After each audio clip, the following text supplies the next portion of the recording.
Everybody is always talking about the generic social networks.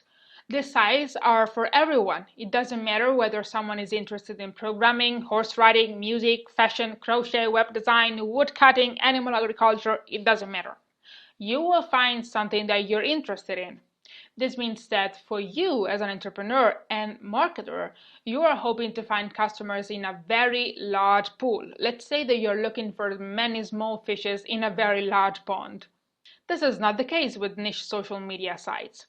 The sites are specifically dedicated to a niche of users that share one or more interests. Let's check out some examples.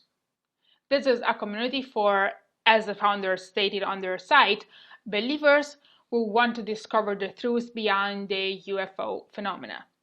Assume you just published a book about mysterious UFO sightings in California in the year 1995, and a single person who subscribed to UFOpetrol.com is a potential buyer. No need to think of complex strategies for targeting. Everyone there could buy your book, so you had to be there. As you can see, this is a gathering place for all people loving the gothic industrial culture.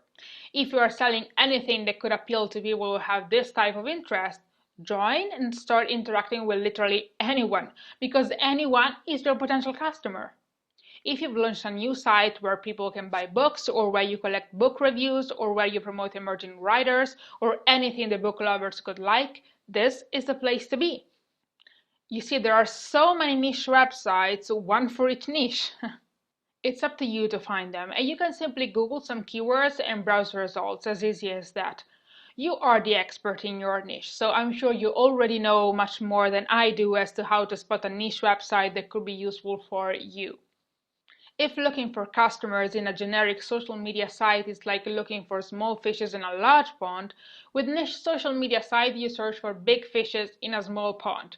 Doesn't that sound much better? On niche social networks, you can engage with your potential customers on a deeper level. For example, users on niche social media sites can typically complete very specific fields on their profiles.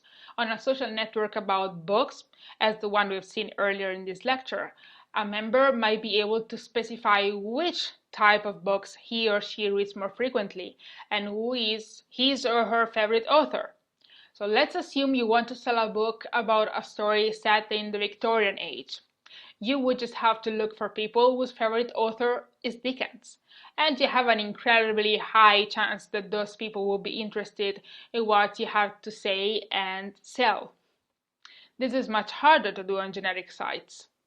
Another good reason to join niche social media sites is that they tend to have very high rankings on Google with respect to their most relevant keywords. This means that if you create an account on these niche sites, you also make it easier for people to find you on Google for those same keywords. Remember, activity on niche social media sites does not replace activity on generic social media sites. These two types of sites address two completely different audiences, and you need to create a strategy for both.